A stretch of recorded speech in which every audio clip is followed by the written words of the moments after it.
Everyone, good evening to all my dear students. आज हम बात करने जा रहे हैं गॉस की प्रमेय का द्वितीय अनुप्रयोग। इसका प्रथम अनुप्रयोग हम पहले लेक्चर में पढ़ चुके हैं, जहां हमने बात की थी किसी पतले लंबे अनंत लंबाई के पतले तार के कारण किसी बिंदु पर या किसी पर्टिकुलर स्थान पर कितना वैद्युत क्षेत्र उत्पन्न होता है।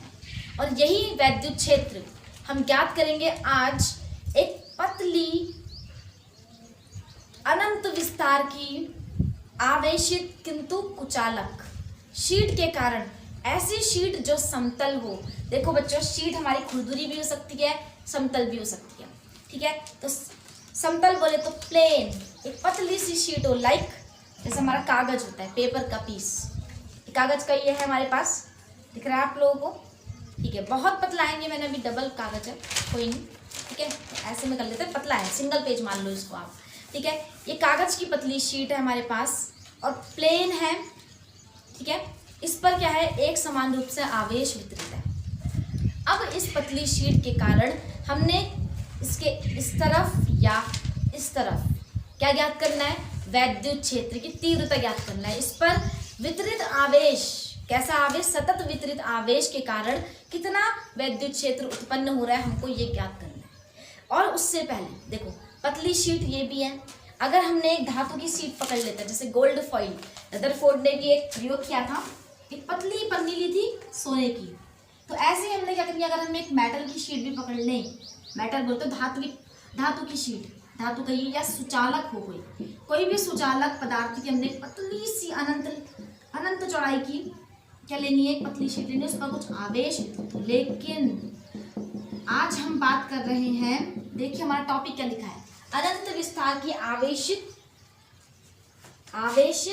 पहला गुण हो गया आवेशित। ध्यान रखिएगा, समतल, पतली व अचालक, अचालक बोलिए या कुचालक बोलिए, शीट के कारण उत्पन्न वैद्युत क्षेत्र।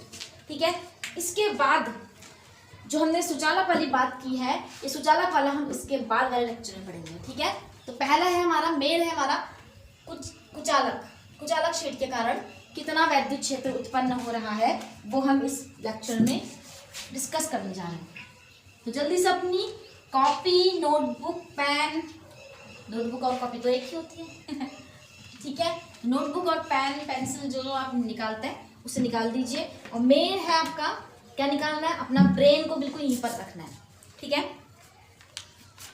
तो देखिए क्या करेंगे, हमने क्या करना है, एक आवेशित समतल पतली अचालक, जैसे कुचालक, जैसे कि हमारी कोई कागज की पतली शीट ये है।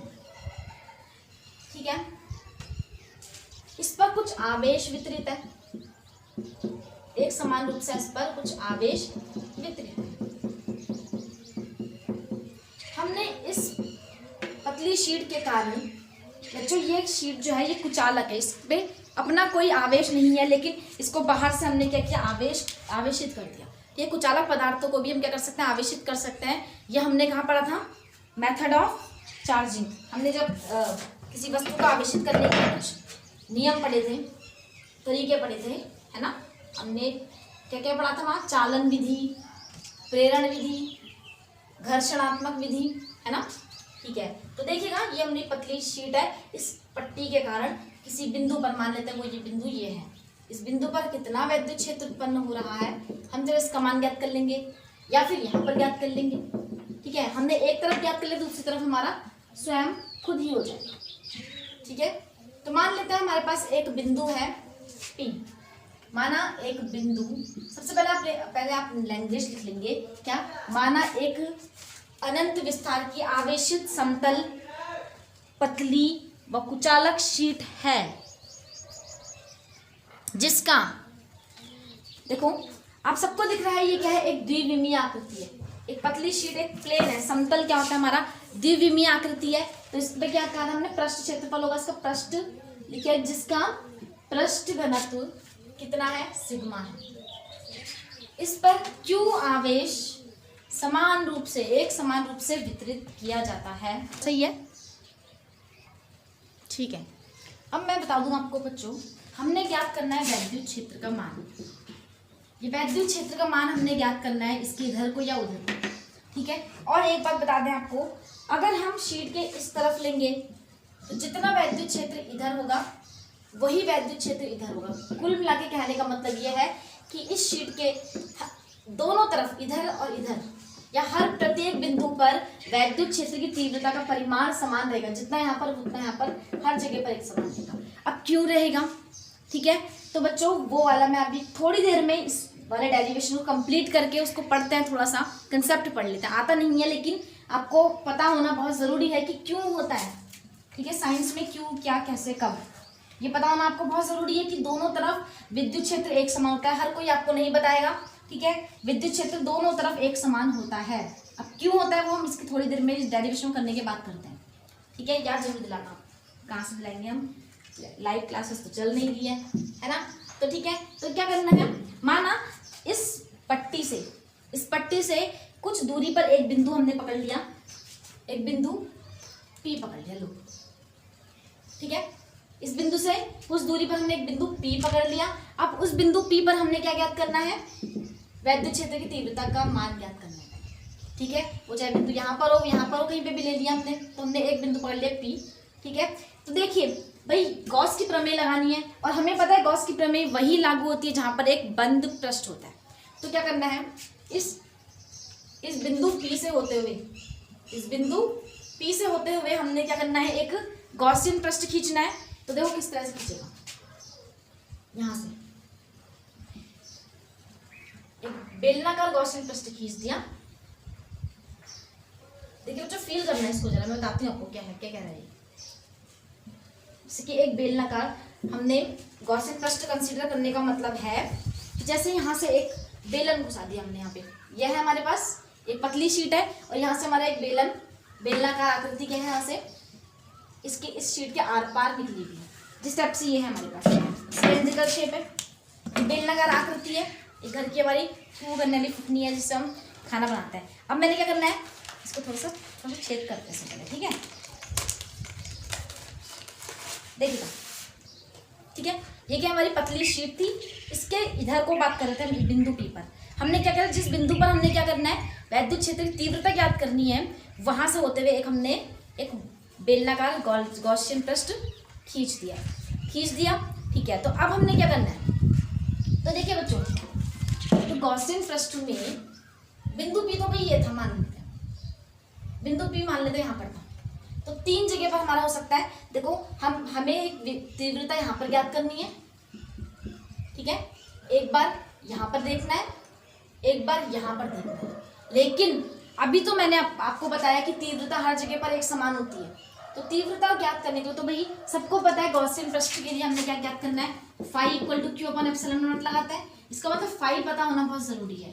तो देखिए इस पूरी गॉसियन पृष्ठ से कितना वैद्युत फ्लक्स जा रहा है हमें ज्ञात करना है। तो अलग अलग जगह पर देखो, एक बार हम यहाँ पर ज्ञात कर लेंगे, एक बिंदु यहाँ पर मान लेंगे, उस बिंदु पर हमने एक लघुखंड देखना है, लघुखंड क्षेत्रफल देखना है। मान लेते हैं वो लघुखंड क्षेत्रफल हमारा हो गया ds1, ठीक है। एक हम देखेंगे इस जगह पर, ये अनुप्रस्थ काट। बच्चों मैं आपको बता देती हूँ, जो हमारा बेलनाकार आकृति है, इस बेलनाकार आकृति में तीन वो होते हैं, दो। एक तो है भाई देखिए ये वाला हिस्सा वृत्ताकार है, जो इस बेलन के आगे का है। एक ये वाला हिस्सा है, ये भी वृत्ताकार है, ठीक है। तो दो वृत्त लगे होते हैं बेलनाकार आकृति में। और तीसरा हमारा होता है ये वाला हिस्सा, ये मैंने कल भी आपको बताया है, वक्र पृष्ठीय क्षेत्रफल, ठीक है। तो हमने जो ज्ञात करना है क्या,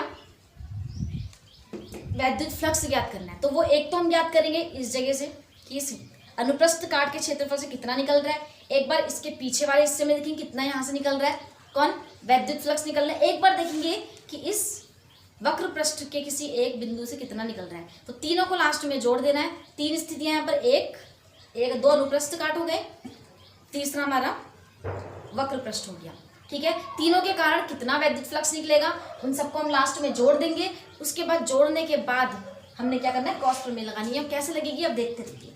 तो तीन बिंदु हमने वो करे, तीन बिंदु हमने मान लिए। मान लेते हैं एक बिंदु हमारे पास ये है P1, दूसरा बिंदु मैंने ले लिया एक अनुप्रस्थ काट के क्षेत्रफल पर, इसका नाम हो गया हमारा P2, तीसरा हो गया हमारे पास P3, P1 P2 P3। या फिर आप एक काम करेंगे, इसको आप P1 ले लो इसको आप P2 ले लो, तीसरे को आप ले लिया, आपने ले लिया P3। आ रही बात समझ में? ठीक है। तो देखिए मान लेते हैं ये जो है ये P1, इसका देखो आप सबको पता है इसका क्षेत्रफल कितना होगा, पाई आर स्क्वायर होता है।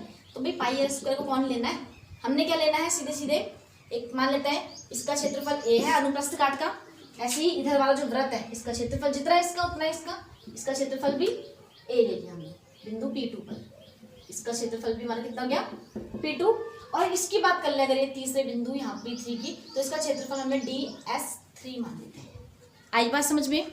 अब क्या करना है, एक यहाँ से हमने क्या लेना है, एक क्षेत्रफल सदिश, लघुखंड क्षेत्रफल सदिश, इसका बाहर की ओर होगा, सबको पता लंबवत होता है ना।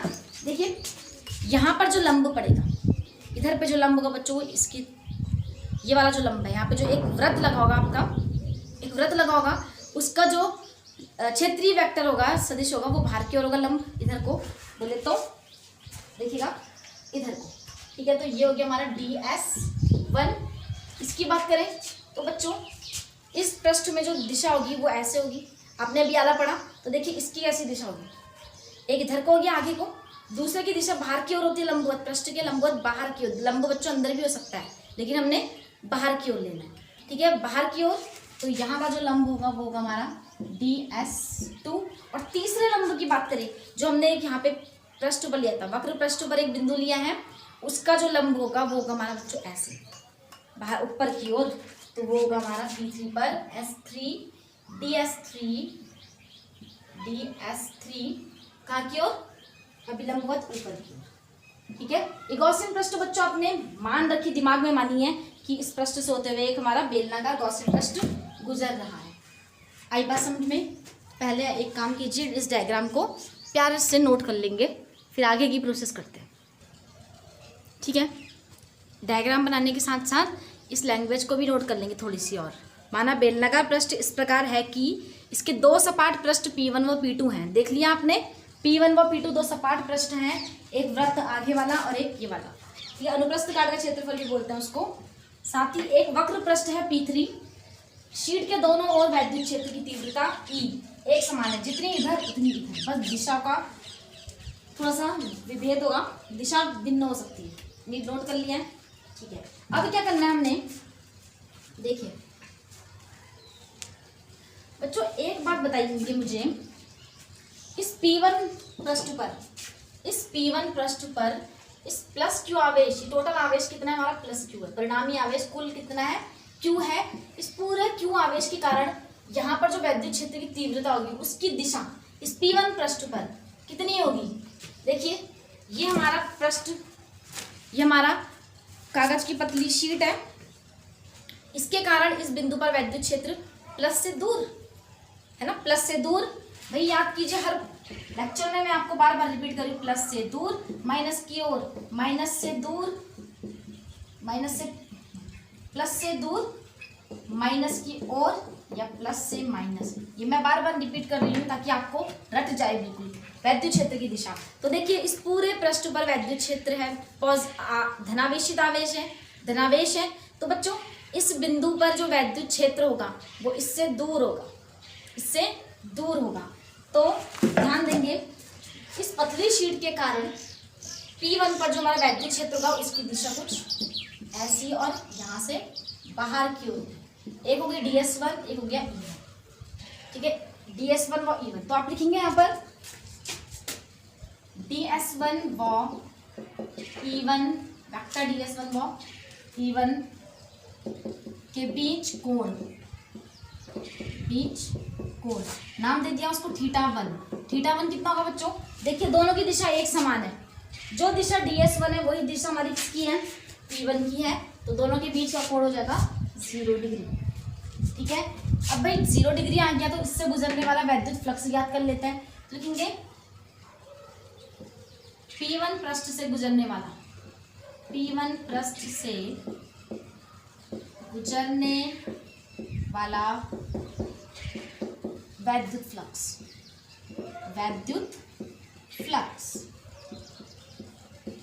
वो होगा हमारा d φ1, फ्लक्स वो होगा हमारा φ1 इक्वल टू φ1 इक्वल टू हमको पता है कितना होता है vector e dot φ1 equal to ds1, क्योंकि भाई हम इस पृष्ठ की बात कर रहे हैं बिंदु P1 पर। बिंदु P1 के चारों छोटा सा एक गॉसियन पृष्ठ, छोटा सा पृष्ठ माना, वहां से कितना फ्लक्स, उसे अगर हम d∅1 कह देंगे। लेकिन बच्चों हमको याद क्या करना है, φ1 केवल इतने पृष्ठ से, ठीक है, इस पूरे पृष्ठ से कितना, हमने इसमें इसी जो वृत्ताकार पृष्ठ है यहाँ पर छोटा बिंदु ले लिया, उससे कितना निकल रहा है वो d∅1। लेकिन φ1 निकालने के लिए एक तो कभी हमारा d∅1, तो क्यों अलग अलग करें, तो φ1 निकालने के लिए क्या करना है, इसको हमने इंटीग्रेट कर देना है, क्या कर देना, समाकलन कर देना है हमने इसका, ठीक है। ठीक, ये होगा हमारा, देखो vector e dot D S कितना होता है, vector e dot D S, E D S cos theta one, E D S one cos theta one, cos theta one की, ओ नमः शिवाय, कॉस थीटा वन की वैल्यू होगी हमारी कॉस 0 डिग्री, तो कॉस 0 डिग्री की वैल्यू होती है हमारी 1 डी एस 1 इंटू 1, ठीक है। तो ये आ जाएगा हमारा ds1। और हमें अच्छे से पता है भाई क्या, ये हमसे खेल रहा है कि ई बाहर होता है और ये फाइव समाकलन का चिन्ह अंदर जाता है, तो बच्चों ई तो बाहर आ गया, अंदर गया हमारे पास ds1। और इस ds1 को भी हम अच्छे से जानते हैं भाई, कौन है ये है हमारे चाचा जी। इस संपूर्ण क्षेत्रफल s1 कौन था, ds1, तो भाई कितना सा ds1 है, ये इतने सा बिंदु P के चारों छोटा सा, और कौन है ds1। लेकिन ऐसे ds1 जोड़ के हमारा पूरा ये आएगा, इस पृष्ठ का क्षेत्रफल है हमारा a। कुल मिला के हमारे पास φ1 की वैल्यू कितनी आ गई हमारी, EA समीकरण 1 नाम दे दीजिएगा इसको, जल्दी से देंगे नाम इसको, समीकरण 1। पॉज कीजिए वीडियो और जल्दी से नोट करेंगे, फिर हम ऊपर का मिटाने वाले हैं, ठीक है। अब देखें क्या करें, इस साइड का हमने निकाल दिया है ना, यहाँ का हमने वैद्युत क्षेत्र भी देख लिया था, मैंने आपको बताया था अभी, E1 हमारा इस दिशा में, ठीक है। अब क्या करना है, हम इस P2 बिंदु की बात करते हैं जरा। इस बिंदु P2 के चारों छोटा सा फिर से गॉसियन पृष्ठ बनाया, छोटा सा पृष्ठ बनाया एक, ठीक है। हमने देखना है उस पर कितना हमारा φ2 जा रहा है, वैद्युत फ्लक्स कितना गुजर रहा है। तो पहले भी देख लेते हैं ds2, यहाँ पर जो वैद्युत क्षेत्र है, इस बिंदु P2 पर जितना वैद्युत क्षेत्र है, क्या उसकी दिशा भी, परिमाण तो समान है, जितना वहाँ है उतना यहाँ भी है ना, तो भाई पर क्या दिशा भी समान है, देख लेते हैं। ये था भाई आगे वाली बात, P1 यहाँ पर है, P2 यहाँ पर है, पतली शीट है, जितना धनावेश इधर है उतना धनावेश इधर भी, क्योंकि पतली शीट है तो जितना यहाँ होगा वो सब अपने आप ही उधर पहुँचता रहेगा, ठीक है। अब देखिएगा, इस धनावेश के कारण इस बिंदु पर वैद्युत क्षेत्र क्या होगा, यहाँ पर जो होगा प्लस से दूर, समझ रहे हैं आप, फील कीजिए, प्लस से दूर। तो यहाँ पर जो वैद्युत क्षेत्र होगा उसकी दिशा कुछ ऐसी होगी बच्चे, ऐसी नहीं होगी, ऐसी होगी। ये तो क्या हो जाएगा, धनावेश की ओर, नहीं धनावेश की ओर नहीं होती, धनावेश से दूर। यहाँ पर धनावेश है, धनावेश, ठीक है। तो यहाँ पर जो वैद्युत क्षेत्र होगा उसकी दिशा हमारी कुछ इस तरफ को होगी, जिधर S2 उधर E, तो वही ds2 बात कर लेते हैं, बिंदु P2 के ds2 व E के बीच का कोण θ2। E1 मत कहना, उसे E ही कहना, क्यों, क्योंकि जब वैद्युत क्षेत्र हर जगह पर समान है, E1 इक्वल टू E2, तो हम E ही लेंगे, कोई एक मान मानेंगे उसका, E के बीच का कोण वो भी 0 डिग्री होगा। तो P2 से गुजरने वाला, P1 की जगह कर दीजिएगा, P2 से गुजरने वाला वैद्युत फ्लक्स दर्शा देंगे हम उसको φ2 से, तो हो जाएगा हमारा बिल्कुल यही चीज S2, वेक्टर E डॉट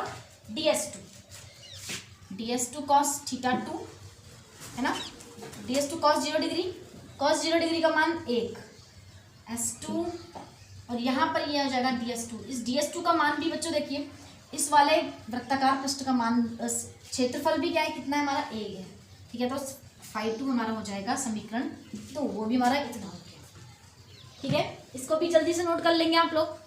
बात कर लेते हैं अब तिर्यक पृष्ठ कहिए या वक्र पृष्ठ कहिए, वक्र पृष्ठ पर कितना वैद्युत फ्लक्स गुजर रहा है, ये ज्ञात करने का वक्त आ गया, देखेंगे जल्दी। देखिए, बात करनी है हमने इस वाले पृष्ठ की, वैद्युत P3 की।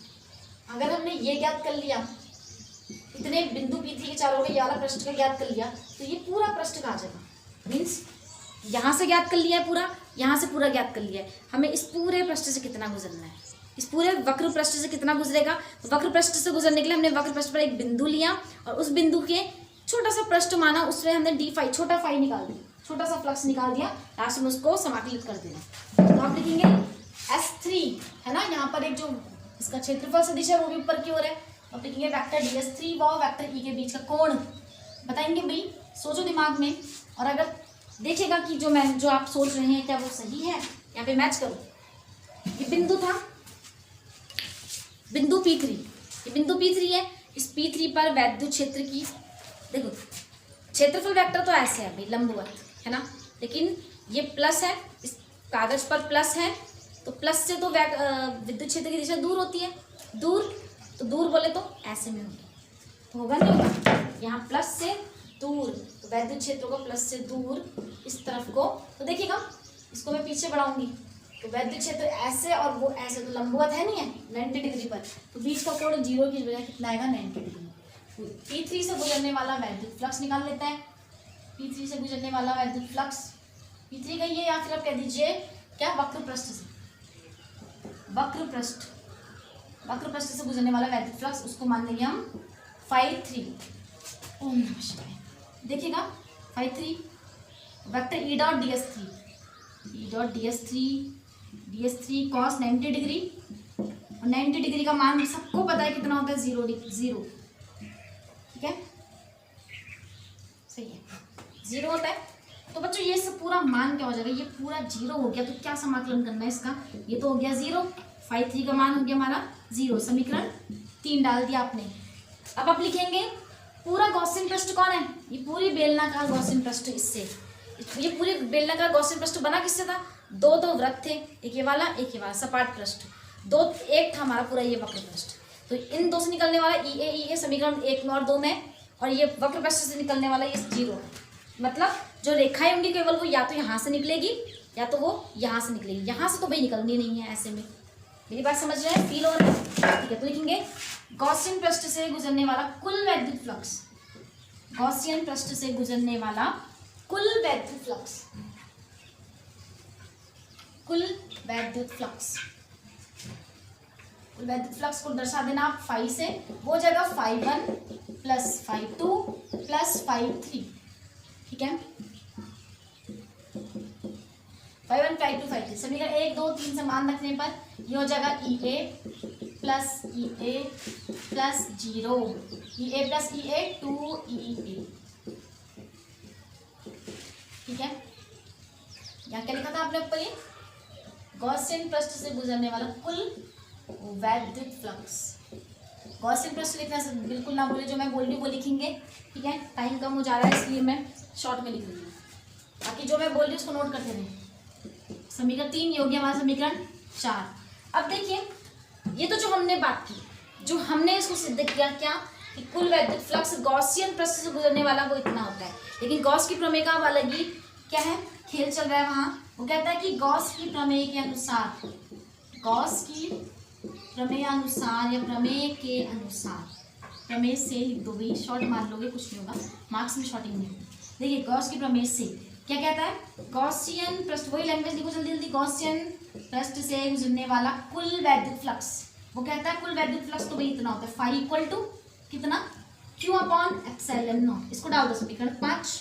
अब देखो भाई ये तो कह रहे हैं, हम तो कह रहे हैं गॉसियन पृष्ठ से गुजरने वाला वैद्युत फ्लक्स इतना होता है, गॉस की प्रमेय कह रही है भाई इतना होता है, किसकी बात को माने भाई, दोनों ही सच है, जो हम कर रहे हैं पागल थोड़ा है ना, बुद्धू समझ रखा है हमें, हमने किया वो भी सही है, और जो गॉस ने किया वो भी पागल नहीं था, तो वो भी सही है। समीकरण 4 और 5 से क्या हो जाएगा, ये दोनों बराबर, हम कहेंगे समीकरण 5 या वो 4 से, 5 और 6 से, अरे नहीं 4 और 5 से, 4 व 5 से, ये 6 लग गया है ना, 6 लग रहा है, 6 नहीं है, 5 4 और 5 से क्या ये जगह Q/ε0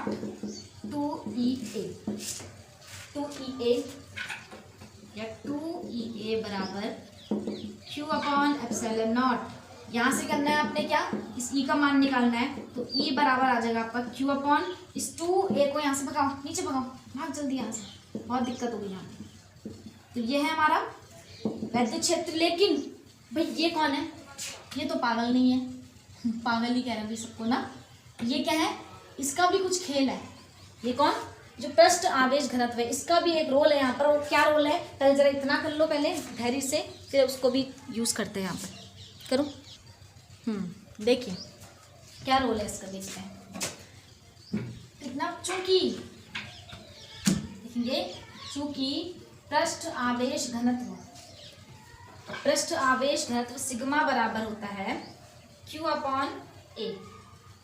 नोट करेंगे, सिग्मा बराबर Q/A ऐसा होता है, ठीक है। तो यहाँ से समीकरण, यहाँ से Q का मान निकालो, Q = सिग्मा × T।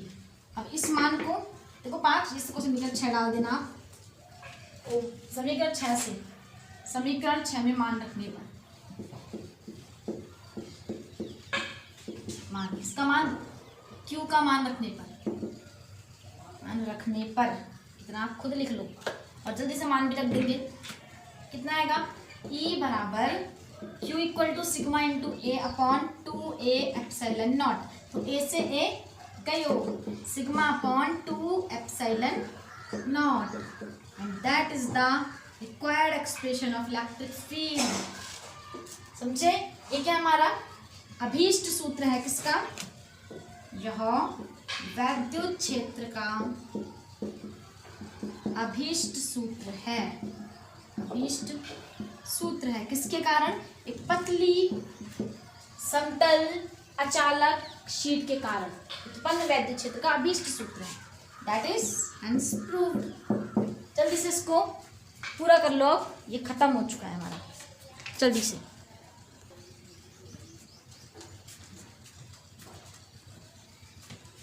तो बच्चों अब क्या करना है, ये हमारा क्वेश्चन पूरा हो गया। ये वाला जो अनुप्रयोग 2 है गॉस की प्रमेय का, वो तो हमारा खत्म हो गया है, ठीक है। अब इसके बाद हमने गॉस की प्रमेय का अनुप्रयोग 3, 4, 5 ऐसे करना है। लेकिन मैंने अभी इस लेक्चर से जस्ट पहले मैंने आपको एक बात बोली थी, क्या कि हमने कहा जो वैद्युत क्षेत्र है, देखिएगा ये जो वैद्युत क्षेत्र है वो हर बिंदु पर, बोले तो ये जो हमारा कौन है, ये कागज की शीट है, इसके इधर भी जितना होता है उधर भी उतना होता है, हर बिंदु पर एक समान होता है। वो क्यों होता है उसको सिद्ध कराऊंगी बोला था, ठीक है। तो बच्चों को इसके अगले लेक्चर में कर लेंगे, वीडियो लंबी हो जाएगी, फिर आपको भी बोरियत आएगी, मज़ा नहीं आएगा, ठीक है। तो मैं एक काम करूंगी, उसको क्या करना है, आपने लिखना नहीं है। वो लिखना होगा तो आप लिख लेना, कोई बात नहीं, लेकिन उसको एग्जाम में वैसा नहीं आता कि बताइए कि एक समान होता है हर जगह पर, ऐसा बिल्कुल भी नहीं आता। वो अनुप्रयोग नहीं है, वो गॉस की प्रमेय का अनुप्रयोग नहीं है, बट उसके लिए एक सेपरेट वीडियो बनाऊंगी, क्योंकि उसको लिखना नहीं है। वो 5 या 10 मिनट की ज़्यादा से ज़्यादा, बस उसमें केवल आपको समझना है। लेकिन इंग्लिश मीडियम और हिंदी मीडियम की दोनों एक साथ बनेगी, इस बात पर जरूर ध्यान रखना, ठीक है। Okay, all the best, thank you so much.